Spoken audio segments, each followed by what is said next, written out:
Bismillahirrahmanirrahim. Assalamualaikum warahmatullahi wabarakatuh.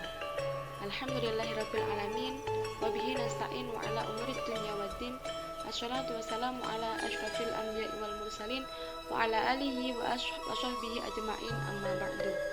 Perkenalkan, nama saya Nur Afifah Najma, bisa dipanggil Afifah atau Najma, dari program studi Bahasa dan Sastra Arab semester 1 kelas A. Pada mata kuliah kali ini, yakni Islam dan Budaya, saya akan menerangkan dan merespon sedikit mengenai tradisi budaya yang berkaitan dengan agama Islam. Untuk itu, kali ini saya akan mengambil tema mengenai kupatan. Tradisi kupatan ini konon katanya awalnya itu dibawa oleh Sunan Kalijaga, yang membawa adalah Sunan Kalijaga, kemudian diperkenalkan kepada masyarakat Jawa, yang mana tradisi tersebut masih kental dan berlaku sampai sekarang. Istilah kupat sendiri adalah kepanjangan dari ngaku lepat, yakni mengaku bersalah, yang mana di momen Hari Raya Idul Fitri ini orang itu saling mengakui kesalahan mereka dan meminta maaf kepada yang bersangkutan. Istilah kupat sendiri juga diartikan atau singkatan dari laku papat, dapat diartikan sebagai singkatan dari laku papat. Apa itu laku papat? Laku papat itu bermakna 4 perbuatan. Apa saja 4 perbuatan itu? Yang pertama adalah lebaran, kemudian luberan, leburan, dan laburan. Jadi 4 perbuatan. Apa sih lebaran?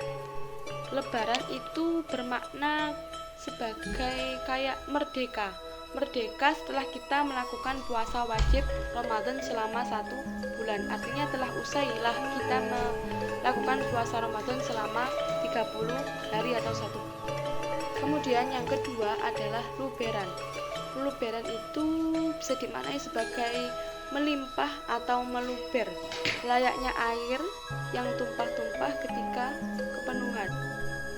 Nah, pesan moral yang disampaikan dalam istilah luberan ini adalah bahwa budaya itu mengajarkan mau berbagi, mengeluarkan sebagian harta kepada fakir miskin atau masyarakat yang di bawah kita. Oleh karena itu kan biasanya di hari raya itu kan banyak ya, kalau ada anak-anak kecil itu, kalau istilah Jawanya itu disangoni, kalau diayan ke orang tua-tua atau nenek-neneknya. Nah, itu termasuk pengaplikasian dari luber. Terus kemudian yang ketiga adalah leburan. Leburan itu melebur atau menghabiskan lah ya. Intinya itu melebur. Melebur apa yang dilebur? Yakni dosa-dosa kita itu saling dileburkan. Artinya manusia itu saling meminta maaf, saling melebur dosa-dosa yang pernah dilakukan antara yang satu dengan yang lain, dengan artian 0-0 biasanya, kalau kita sebut itu 0-0. Jadi saling memaafkan satu sama lain, antara yang satu sama lain sudah 0-0 dan tidak ada kesalahan lagi. Kemudian yang terakhir atau perbuatan yang terakhir, ya ini laburan. Laburan itu berasal dari kata labur atau dalam artian kali ini kapur itu bisa menjernihkan zat-zat yang cair, atau kapur itu bisa membuat jernih sesuatu, menjernihkan zat-zat yang cair, sehingga dapat dipahami setelah manusia melakukan 3 perbuatan yang pertama tadi, maka manusia akan menjadi putih kembali, jernih kembali, suci kembali hatinya, gitu. Jadi 4 perbuatan tersebut itu saling berkaitan, ya. Terus kemudian yang perihal yang kedua mengenai sejarah kupatan, ialah mengapa sih kok kupatan itu dilakukan saat hari ke-8 atau 1 minggu setelah Hari Raya Idul Fitri. Karena ada hadis yang menerangkan bahwa man shoma ramadhana summa atba'ahu sittan min syawal karena kasyamid dahri. yang mana artinya itu barang siapa mau berpuasa 6 hari dari bulan Syawal, yakni pada tanggal 2, 3, 4, 5, 6 dan 7, 6 hari, maka dia akan sama seperti puasa 1 tahun. Kemudian di hari ketujuhnya, disinilah ada istilah lebaran kupatan, yaitu sebagai simbol lebaran bagi orang-orang yang telah melakukan puasa sunnah selama 6 hari tersebut. Jadi kupatan atau hari raya kupat itu dilaksanakan pada tanggal 8 Syawal.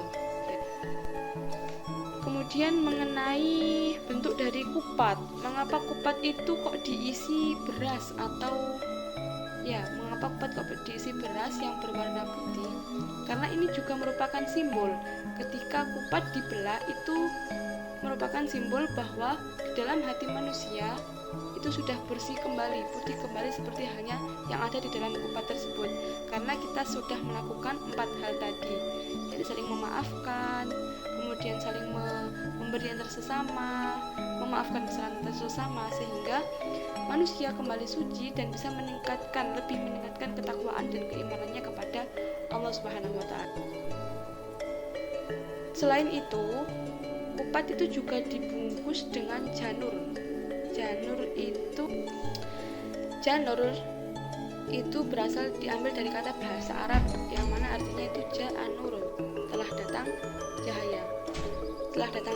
Setelah melakukan 4 perbuatan tadi, sehingga hati manusia itu melambangkan putih suci kembali dengan dilambangkan bahwa dalamnya kupat tersebut itu putih gitu.